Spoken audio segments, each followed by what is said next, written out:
Islamic State bride Shamima Begum has been stripped of her British citizenship after showing no remorse for joining up with a terror group.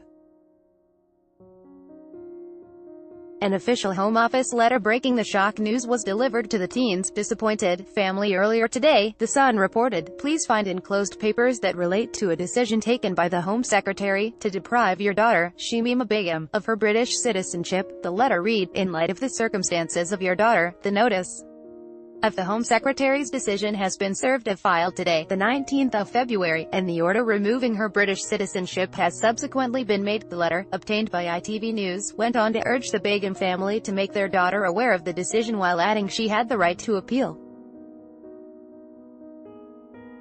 The schoolgirl's family have said they are disappointed by the Home Office's decision, said their lawyer Tasneem Akounji. We are considering all legal avenues to challenge this decision, he tweeted.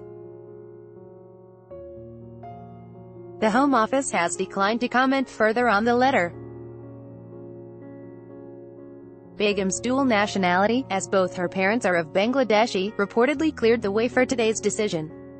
If she didn't have any other nationality than British, she would have been left stateless. Arrest threat. It was reported that Begum could be questioned and arrested if she returned to the UK. Metropolitan Police Commissioner Cressida Dick said the teenager would be spoken to by counter-terror officers if she were to return to the UK from Syria. If she does arrive at our borders, somebody in her type of circumstances could expect, of course, to be spoken to, and if there is the appropriate necessity, to be potentially arrested and certainly investigated, she said. If that results in sufficient evidence for a prosecution, then it will result in sufficient evidence for a prosecution. The officers will deal with whatever they are confronted with. The former British schoolgirl fled from her home in Bethnal Green, East London, as a 15-year-old to join Islamic State in 2015. She has this week pleaded to be allowed to return home after giving birth to a baby boy. I actually do support some British values and I am willing to go back to the UK and settle back again and rehabilitate and that stuff, Ms. Begum said in a BBC interview. The poster girl thing was not my choice, she added, of how she was used within the terrorist group as a tool for recruitment.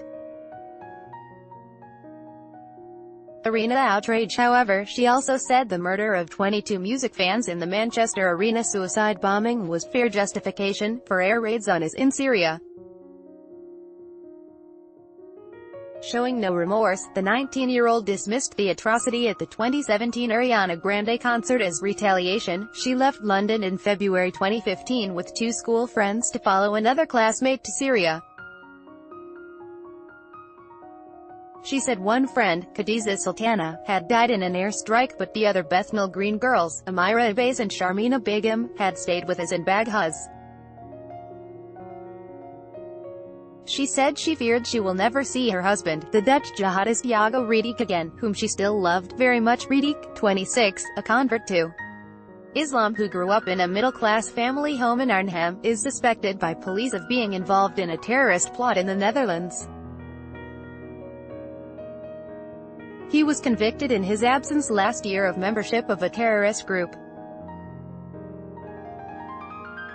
Why and how was Shamima Begum stripped of her British citizenship? The Home Secretary's power to deprive someone of their British citizenship is covered by Section 40 British Nationality Act 1981. It states the Home Sec must be satisfied it would be conducive to the public good to deprive person of his or her British nationality. The official regulations add that he would not become stateless as a result of the deprivation. Home Office guidance states that conduciveness to the public good means depriving in the public interest on the grounds of involvement in terrorism, espionage, serious organized crime, war crimes or unacceptable behaviors. If Shamima Begum decides to appeal the decision to impose deprivation of citizenship order, she has 28 days to appeal to the Special Immigration Appeals Commission.